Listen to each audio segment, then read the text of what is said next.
Welcome back to Emavira Audiobooks, the channel where true crime meets storytelling and every case comes alive in sound. Thank you for joining us again tonight. If you're new here, get comfortable, and if you enjoy narrated mysteries like this one, please subscribe and ring the bell so you never miss a case file. Tonight's story begins with an ordinary domestic argument, the kind that happens in exhausted young families everywhere, and ends years later, with a truth that had nothing to do with the argument at all. Sometimes the story we think we're being told turns out to be entirely the wrong one. A grieving family spends years believing they understand, in outline if not in detail, what happened to someone they loved, only to discover, when the truth finally surfaces, that they had been looking in precisely the wrong direction the entire time. This is the story of Daniel Ashcombe and of the quiet village road that kept it secret for nearly 9 years. At around 2 o'clock on a cold Tuesday morning in November, 32-year-old Daniel Ashcombe got up from the sofa in the small terraced house he shared with his wife, Rebecca, and their 8-week-old daughter, Poppy, pulled on a coat over his pajamas, and told Rebecca he was walking to the all-night petrol station on the edge of the village to buy more formula and nappies, since their supply had unexpectedly run out during a long and difficult night with a baby who would not settle. Norbrook itself was a village most outsiders drove through without noticing, a scattering of houses, a single pub, a small primary school, and a parish church around which the rest of the settlement had grown over several centuries. It had no train station of its own, relying instead on a bus service that ran, at best, once an hour, and residents had long joked, with a particular fondness people reserve for a place's minor inconveniences, that Norbrook's greatest civic achievement was simply existing exactly halfway between two towns that had never quite managed to absorb it into either one.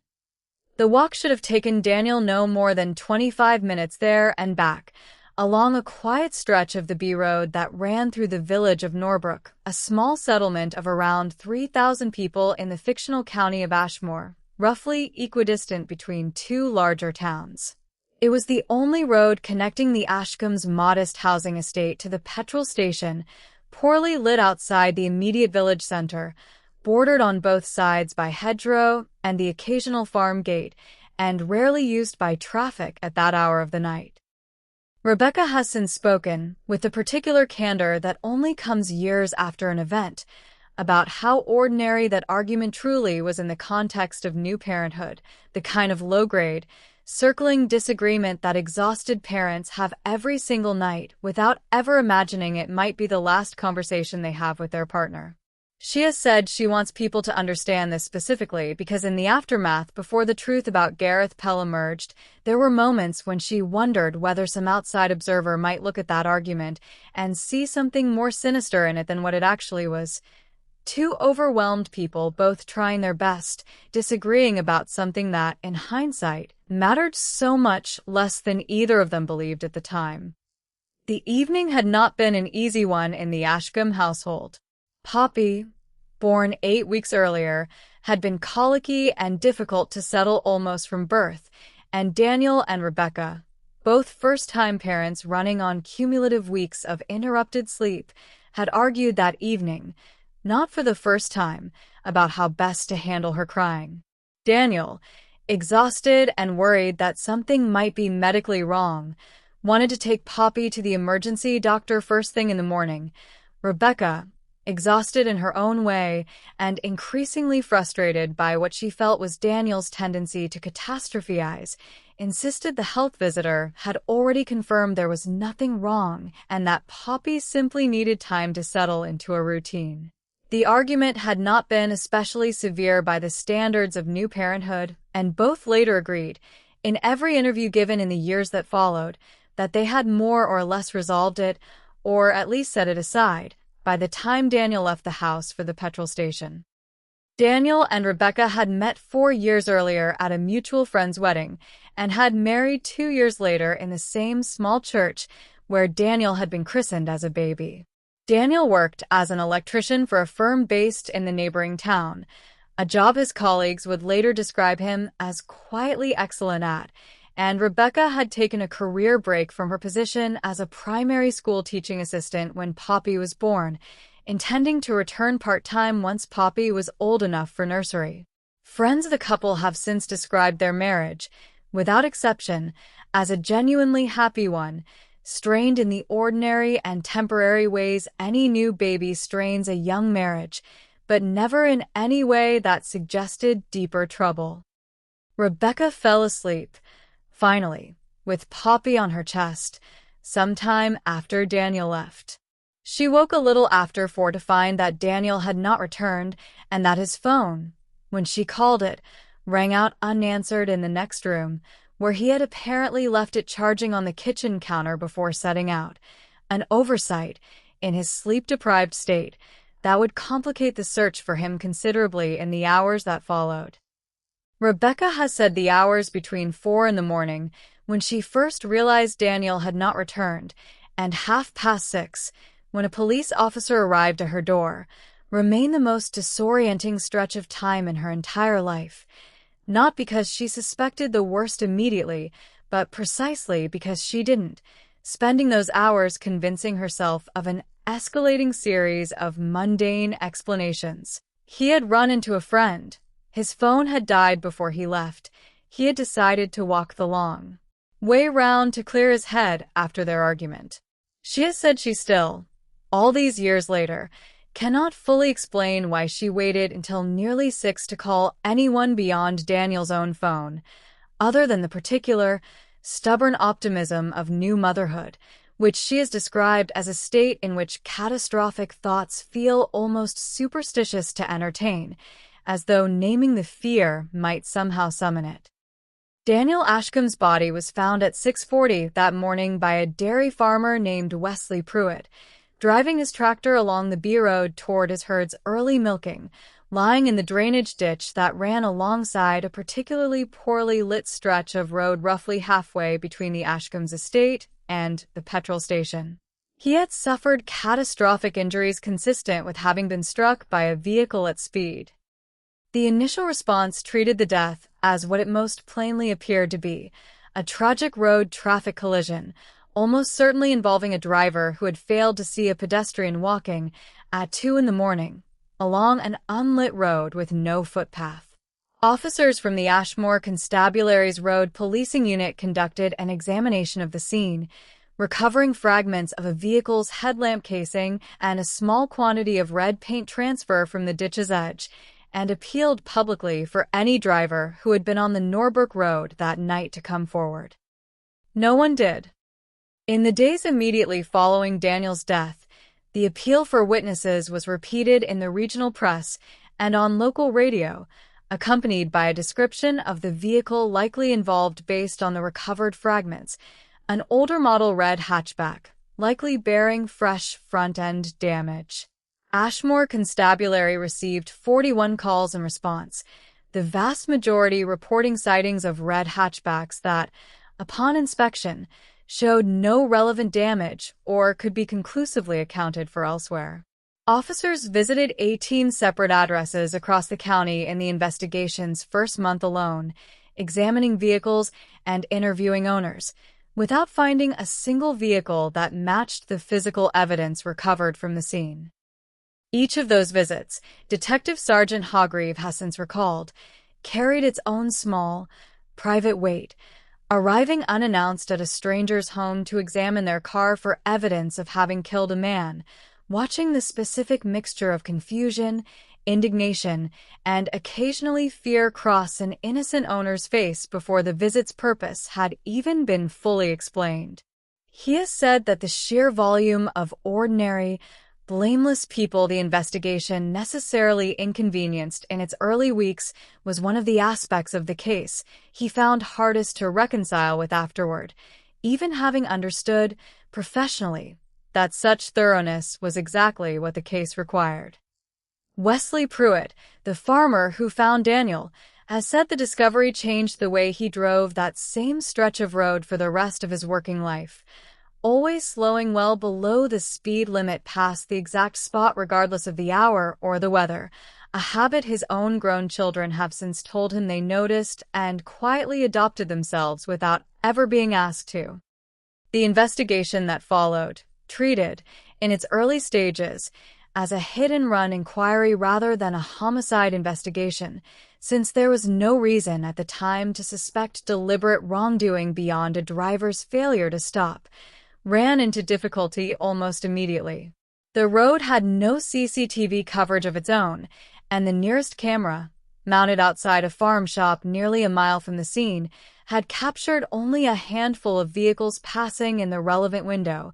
none of which could be conclusively linked to the paint transfer or the headlamp fragments recovered from the ditch. For Rebecca Ashcombe, the weeks that followed brought a particular and cruel form of grief. Not only had she lost her husband, but for a period of nearly 3 months, she found herself, alongside her wider family, quietly but unmistakably suspected by some in the village of having played some role in his death. A suspicion fueled entirely by the fact that the couple had been overheard arguing earlier that evening by a neighbor with thin walls, and by the unfortunate, purely coincidental detail that Daniel had left the house on foot rather than driven, which some in the village found, in the retelling, difficult to square with an ordinary trip to buy nappies. Detective Sergeant Owen Hargreave, who led the initial inquiry, has since said that he never seriously considered Rebecca a suspect, given the complete absence of any physical evidence connecting her to the scene and phone data confirming she had remained at home throughout, but that he was unable, in the climate of village speculation, to prevent the rumor from causing her considerable and unnecessary additional pain. The rumor reached its peak roughly 6 weeks after Daniel's death, when an anonymous letter was sent to the local newspaper suggesting the police were too quick to rule out the obvious, prompting the paper's editor, to his later regret, to publish a short and carefully hedged piece raising the possibility of unanswered questions surrounding the case. Rebecca, newly widowed and caring for an 8-week-old alone, has described reading that article as one of the lowest points of her entire life. Worse, in some ways, than the days immediately following Daniel's death, because it introduced a fear that she might, in the eyes of her own community, be made to answer for a tragedy that had already taken almost everything from her. Her parents moved into her house for several months afterward, in part to help with Poppy, and in part, Rebecca has since admitted, because she was frightened to be alone in a village where she no longer felt fully trusted. The road policing investigation continued, in a reduced capacity, for the better part of a year, cross-referencing the recovered paint transfer against a national database of vehicle manufacturers' paint codes, which narrowed the likely vehicle to a mid-2000s model of a common family hatchback produced in a shade of deep red used across several years of production, a detail that, investigators quickly realized, could apply to several thousand vehicles still on the road within a 50-mile radius of Norbrook. Without a matching vehicle to examine directly, the paint evidence alone could not meaningfully narrow the search. Detective Sergeant Hargreave's team also, in the investigation's early months, pursued the possibility that the driver might have been someone local to Norbrook rather than passing through,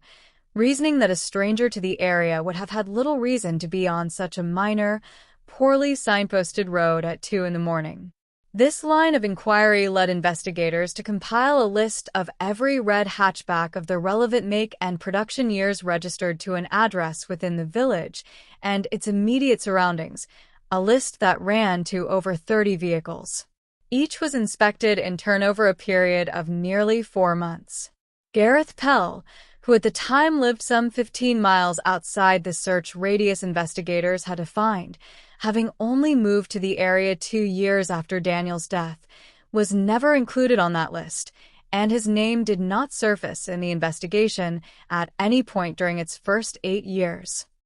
Detective Sergeant Hargreave has since spoken about the particular frustration of a hit-and-run investigation in a rural area with no CCTV infrastructure, describing it as trying to solve a crime with almost none of the tools that would make it solvable in a town 20 miles up the road.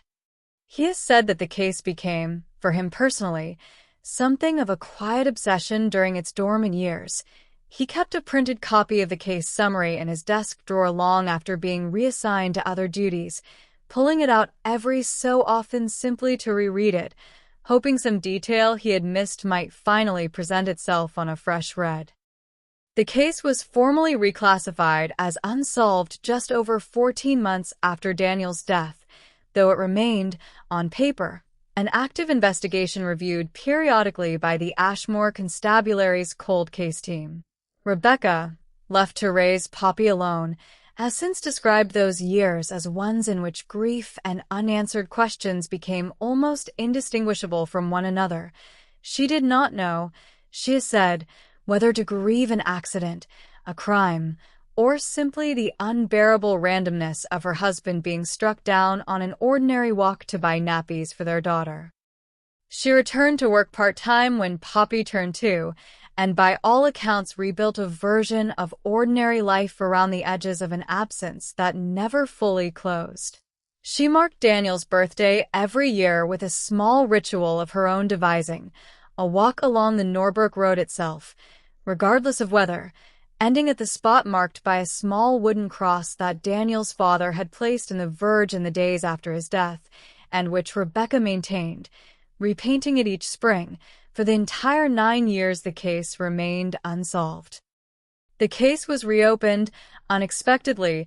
8 years and 7 months after Daniel's death, following a wholly unconnected road traffic collision on the opposite side of the county, in which a driver named Gareth Pell was arrested for driving under the influence after crashing his vehicle into a garden wall. During the process of impounding Pell's car, a red hatchback of the same make, model, and production years identified in the original paint analysis of Daniel's case, a forensic vehicle examiner conducting a routine check for the unrelated drink-driving prosecution noticed an area of poorly repaired bodywork on the vehicle's front offside wing, beneath a layer of touch-up paint that did not quite match the surrounding panel. Struck by the coincidence of the vehicle's age, color, and the amateur repair work, the examiner flagged the vehicle for comparison against the long-dormant Norbrook file. The match, when forensic specialists conducted a full analysis weeks later, was conclusive. The paint beneath Gareth Pell's touch-up job was chemically identical to the fragments recovered from the ditch beside Daniel Ashcombe's body nearly 9 years earlier, and microscopic damage to the vehicle's headlamp mounting was consistent with the fragments recovered at the original scene. The forensic vehicle examiner who spotted the mismatched paint, a civilian specialist named Iris Duffield, has since described the moment as one that still gives her a slight chill to think about. She had, she said, examined thousands of vehicles over a 15-year career and had trained herself to notice exactly the kind of amateur repair work that Pell's touch-up job represented, but she had no way of knowing, in that moment, that she was looking at the answer to a 9-year-old mystery rather than simply gathering evidence for a routine drink-driving prosecution. It was only when a colleague, cross-referencing the vehicle's details against a database of unsolved hit-and-run cases as a matter of standard procedure, flagged the match to the long-dormant Norbrook file that the full significance of what she had found became clear. Gareth Pell was, by every account gathered during the subsequent investigation, an unremarkable man leading an unremarkable life. Married, employed steadily as a warehouse supervisor, father to 2 children born after the incident, with no prior criminal record beyond a single speeding conviction more than a decade earlier. Neighbors described him as quiet and generally well-liked, the kind of man who mowed his lawn on a predictable schedule and waved from his driveway, but rarely stopped to talk. Nothing about his outward life, colleagues and neighbors agreed almost unanimously once his arrest became public, had ever suggested a man carrying the kind of secret he had carried for nearly a decade. Confronted with a forensic match, Gareth Pell, then 41 years old and living some 15 miles from Norbrook, initially denied any knowledge of the incident, but ultimately admitted, over the course of several hours of questioning, that he had been driving home along the Norbrook Road in the early hours of that November morning 9 years earlier, returning from a friend's birthday celebration at which he had, by his own admission, drunk considerably more than he should have before getting behind the wheel. He told detectives he had felt the impact, seen a shape in his rear-view mirror lying in the road, and, in what he described as a moment of pure panic rather than calculation, had continued driving, telling himself, in the days that followed, a version of events he came to half believe, that he might have struck a deer or debris in the road, rather than a person. He had repaired the damage to his car himself, in his garage, over the following fortnight, using a paint-matching kit purchased from a motor supply shop, and had never told another living soul what he believed. In his more honest moments, he already knew. He described the fortnight spent repairing the car as the worst of his life up to that point, working alone in his garage late at night after his then-girlfriend, later his wife, had gone to bed, terrified at every sound that someone might knock on the door, and equally terrified of what continuing to drive the damaged vehicle in public might reveal. He told detectives he had disposed of the damaged headlamp assembly and the original paint chips in a rubbish tip nearly 30 miles away, driving there specifically and separately from any of his usual errands, a level of premeditation in covering his tracks that the prosecution would later argue undercut any suggestion that his failure to stop had been a single, panicked, momentary lapse rather than a sustained and deliberate choice to escape consequences. Pell told detectives that he had followed local and regional news coverage of Daniel's death closely in the weeks that followed, at first out of what he described as morbid dread, and later, as the months passed without any indication that police were close to identifying his vehicle, with a kind of guilty relief he said he had never fully been able to shake. He said he had, on more than one occasion in the years since, considered coming forward, particularly after the birth of his own first child roughly 3 years after the incident, but had each time convinced himself that too much time had passed, that confessing now would achieve nothing beyond destroying his own family, and that the moment to have done the right thing had already, irretrievably, slipped away. Investigators who interviewed him described him as someone who appeared to have spent nearly a decade constructing an elaborate internal justification for his silence, one that finally collapsed entirely the moment the forensic vehicle examiner noticed the mismatched paint on his crumpled wing. Pell's wife, who had married him some 4 years after Daniel's death and knew nothing of his secret until the morning of his arrest, later gave a brief statement through her own solicitor saying she had chosen to remain married to him, but that she could not begin to describe the strangeness of learning, in a single conversation, that the man she had built a family with had spent their entire relationship carrying a secret of this magnitude. She has since largely withdrawn from public life alongside their children, who were, at the time of the arrest, too young to understand what had happened but old enough, in the years since, to have gradually learned the full story from other sources. Gareth Pell was charged with causing death by dangerous driving while under the influence of alcohol and with failing to stop and report an accident. He pleaded guilty to both charges shortly before his trial was due to begin, sparing Rebecca and Daniel's family the ordeal of a contested hearing, though the sentencing hearing itself, held some 10 months after his arrest, allowed both families to give victim impact statements before the court. Rebecca told the court that the hardest part of the intervening 9 years had not been Daniel's death itself, devastating as it was, but the not knowing, the years spent wondering whether someone in the village had known something and said nothing, the rumors that had briefly, unjustly, fallen on her own shoulders, and the particular grief of raising a daughter who would grow up never having met her father, without even the small comfort of understanding clearly how or why he had died. Poppy, she told the court, was now 9 years old, the same number of years her father's death had gone unexplained, and had only recently begun asking the kinds of detailed questions about her father that Rebecca had, until Gareth Pell's arrest, been entirely unable to answer.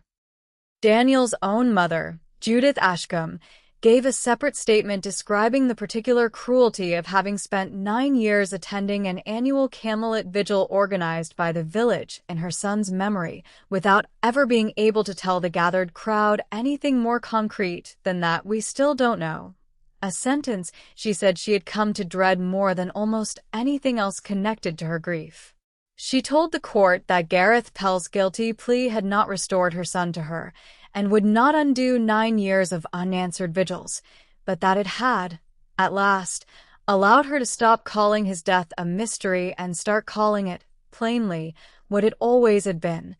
something that happened to her son because of a choice another man made and then spent 9 years hiding. The court also heard briefly from Iris Duffield, whose observation had ultimately connected the two cases, describing for the record the precise technical basis for her identification of the mismatched paintwork, testimony that the prosecution included largely to preempt any suggestion from the defense that the forensic match rested on anything less than rigorous, replicable science rather than a fortunate hunch.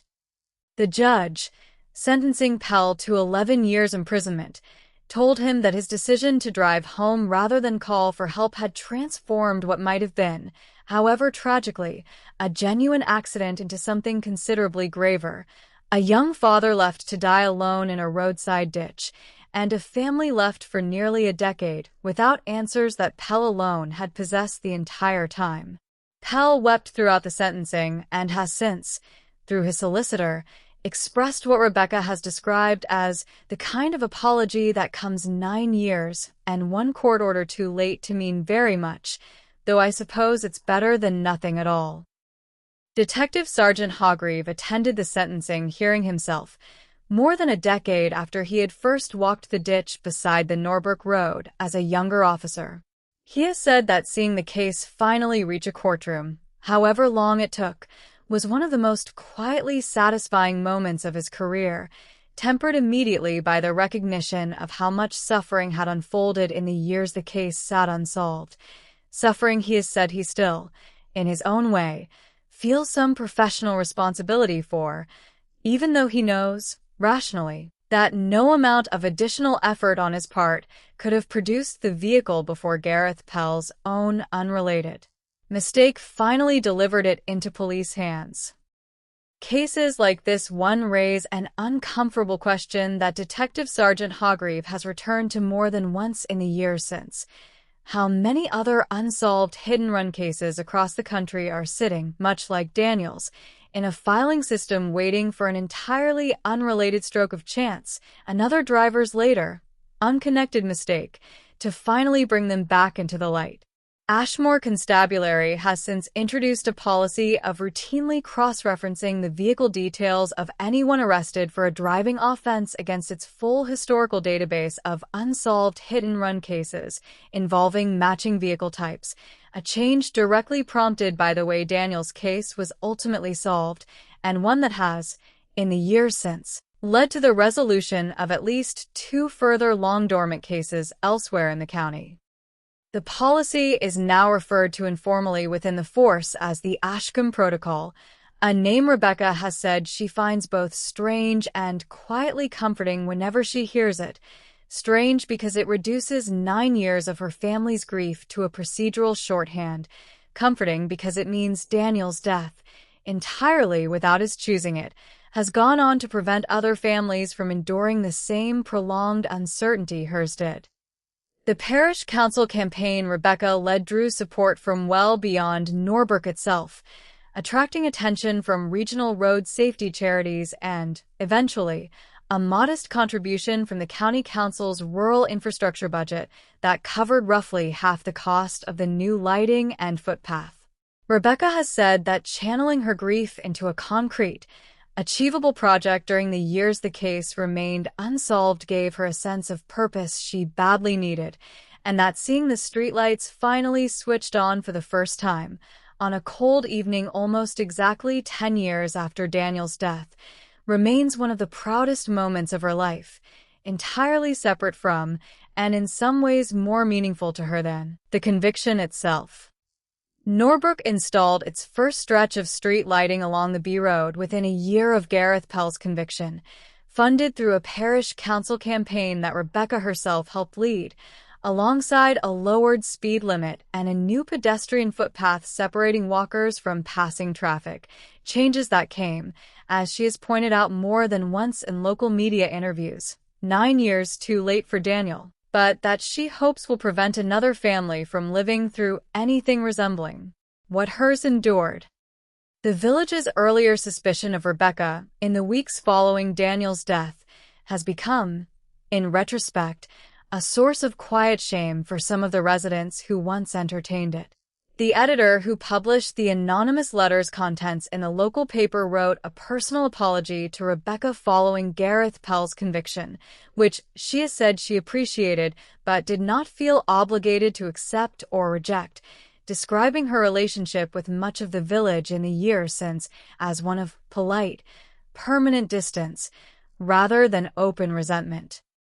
Several have since apologized to her directly, including the neighbor whose account of the couple's argument had, entirely inadvertently, fueled months of unfounded rumor. Rebecca has said she holds no lasting anger toward the village as a whole,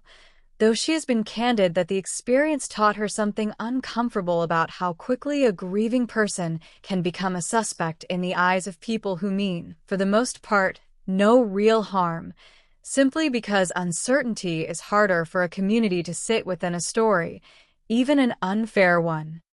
Daniel Ashcombe is buried in the Norbrook Parish churchyard, within sight of the road where he died. Rebecca visits with Poppy every November on the anniversary, and has said that for the first time since his death, she now visits not only to grieve, but to tell him, plainly, that they finally know what happened. A small, hard-won kind of peace that took nearly 9 years and one stranger's unrelated mistake to arrive.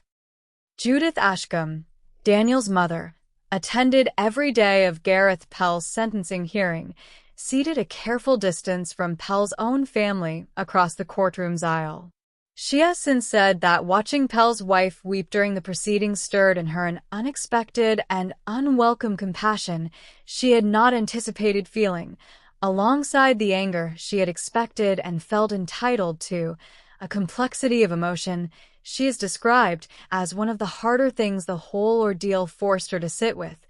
long after the sentence itself had been handed down.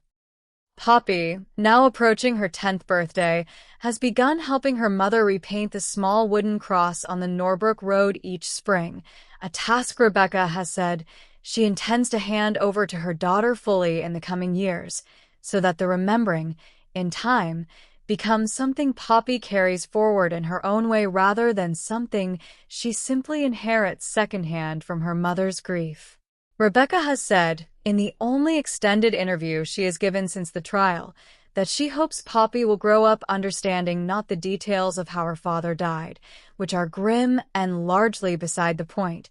but the fact that he went out at 2 a.m. into the cold, for her, and that whatever else is true about the 9 years that followed, that much was never in question. She has also said, more quietly, that she has come to see the 9 years of not knowing not as time lost, but as time that shaped her into someone capable of finally hearing the truth without being destroyed by it, a strange kind of preparation she would never have chosen, but one she has, in her own words, made a strange sort of peace with, the way you make peace with whether you can't control. Norbrook's parish newsletter now includes, every November, a short remembrance notice for Daniel written by Rebecca herself, a tradition she intends to continue for as long as she is able, and one she hopes Poppy will eventually choose to carry forward in her own words, whenever she feels ready to write them. That's the story of the Norbrook Road, here on Emavira Audiobooks.